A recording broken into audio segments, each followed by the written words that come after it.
Tendo em vista tudo que foi dito e demonstrado nos últimos vídeos da série A Mãe de Todas as Bolhas aqui no canal Investimento Fácil, você pode estar se perguntando aonde colocar o seu dinheiro de modo a proteger a sua carteira de investimentos, caso um desastre econômico como descrito aqui de fato aconteça.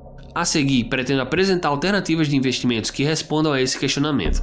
São sugestões de ativos que possuem bons históricos em momentos de crise no sentido de preservação do valor do seu patrimônio, além de apresentar no final do vídeo uma sugestão de ativo que seria na verdade uma aposta. Entretanto, gostaria de ressaltar que essas são apenas sugestões do autor deste conteúdo e de que a responsabilidade pela compra ou não desses ativos é única e exclusivamente de quem está assistindo ao vídeo. Dito isso, vamos em frente. Em primeiro lugar, tenha dinheiro em caixa. Você já imaginou chegar no seu banco ou no caixa eletrônico no dia do seu pagamento e simplesmente não conseguir sacar R$1 sequer? Ir no supermercado e na hora de passar no caixa o seu cartão de débito ou crédito não funcionar? Abrir o aplicativo do seu banco e não conseguir acessar sua conta? Ir no banco pegar um empréstimo em plena segunda-feira de manhã e encontrar o banco fechado? Nesse cenário, como você pagaria suas contas? Como você iria fazer as compras do mês no supermercado? Como você iria pagar a mensalidade da escola do seu filho? Pois é, provavelmente depois de escutar isso você deve estar pensando: que viagem, isso é uma crise econômica ou apocalipse? Pois saiba que isso não é nem de longe um exagero. A grande maioria da população não sabe nem faz a mínima ideia, mas em 2008, nos primeiros momentos do pânico da quebra do Lehman Brothers, estivemos a poucas horas de um total colapso do sistema financeiro mundial. Paul Kanjorski, um ex-congressista americano, revelou em entrevista que em uma reunião de emergência com o então secretário do Tesouro, Hank Paulson, e o ex-presidente do Banco Central, Ben Bernanke, foi explicado aos membros do Congresso americano que às 11 horas da manhã do dia 15 de outubro de 2008, o Federal Reserve percebeu que mais de 550 bilhões de dólares tinham sumido do sistema em questão de poucas horas e que se nada fosse feito a situação seria a seguinte, como ele mesmo descreve. Look, I was there when the Secretary and the Chairman of the Federal Reserve came those days and talked with members of Congress about what was going on. It was about September 15th. On Thursday, at about 11 o'clock in the morning, the Federal Reserve noticed a tremendous drawdown in money market accounts in the United States to the tune of $550 billion was being drawn out in a matter of an hour or two. They decided to close the operation, close down the money accounts, and announce a guarantee of $250,000 per account so there wouldn't be further panic out there. And that's what actually happened. If they had not done that, their estimation was that by 2 o'clock that afternoon, $5.5 trillion would have been drawn out of the money market system of the United States, would have collapsed the entire economy of the United States, and within 24 hours the world economy would have collapsed. Now, we talked at that time about what would happen if that happened. It would have been the end of our economic system and our political system as we know it. O ex-assessor do secretário do Tesouro americano Neil Kashkari, em discurso no Congresso para aprovar um pacote emergencial de resgate em outubro de 2008, descreveu o possível colapso financeiro que poderia acontecer da seguinte forma, abre aspas, literalmente seu caixa eletrônico não funcionaria, você digita seu código e nenhum dinheiro sai, você recebe seu pagamento e você não pode sacá-lo, fecha aspas.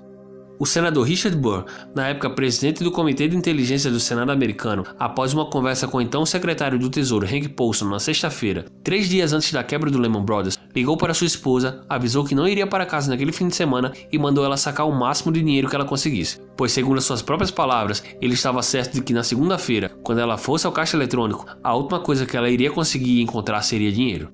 O ex-secretário do Tesouro americano Timothy Geithner, certa vez em entrevista disse, abre aspas, chegamos excepcionalmente perto. Você podia ouvir o medo e o pânico em suas vozes, porque qualquer um que vivesse naquele mundo naquela época administrando o negócio sabia que estávamos à beira de perder a capacidade de funcionamento. Fecha aspas.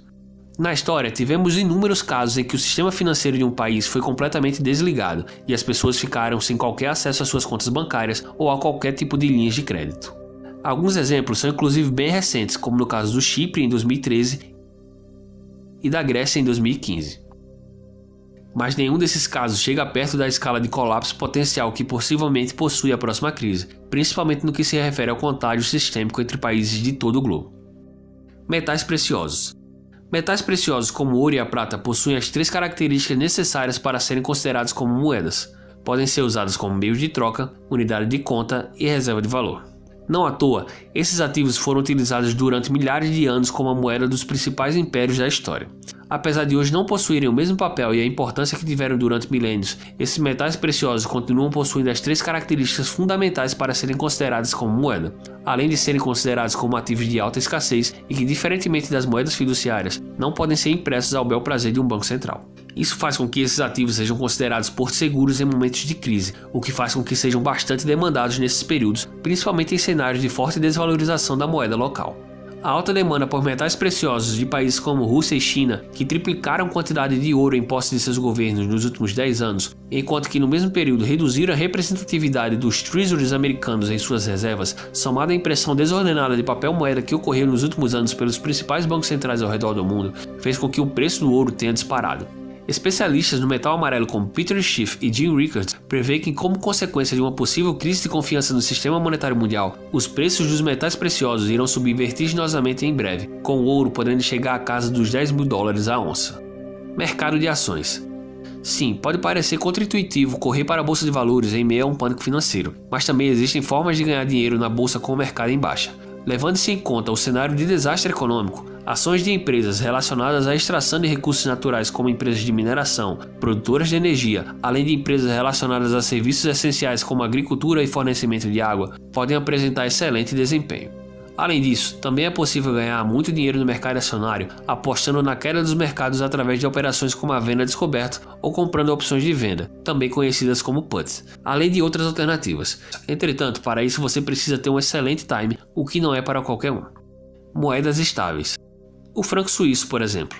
A Suíça possui um longo histórico fiscal sólido, além de possuir um seguro e estável sistema bancário estritamente segregado do sistema bancário europeu. Possui um mercado de capitais com baixa volatilidade e apresenta dados baixíssimos de desemprego, além de uma balança comercial positiva.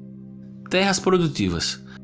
Terras produtivas, ou mais especificamente propriedades rurais, possuem a capacidade de extrema importância de produzir alimentos, ou seja, você consegue através de sua propriedade produzir o básico para a subsistência de qualquer pessoa. Além desse fato, propriedades rurais costumeiramente estão longe de centros urbanos, que em momentos de crises econômicas mais severas acabam apresentando por consequência crises civis, que se refletem no aumento de índices de violência.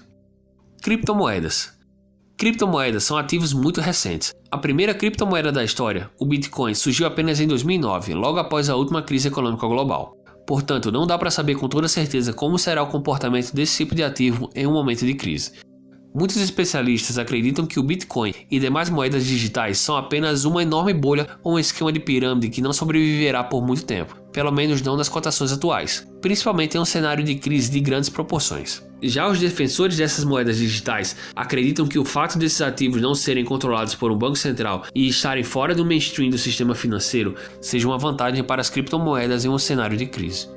Eu não sou nenhum especialista em moedas digitais. Pouco entendo do assunto, mas eu acredito que vale a pena arriscar e colocar uma quantia mínima do seu portfólio nesses ativos e vou dizer o porquê.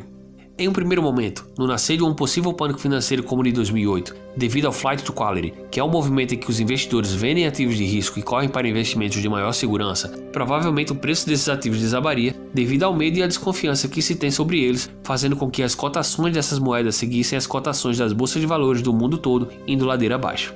Entretanto, o desencadear de uma crise de confiança no sistema monetário faria com que as pessoas fugissem de moedas controladas pelos bancos centrais e buscassem qualquer outro ativo que lhes permitissem proteger seu patrimônio.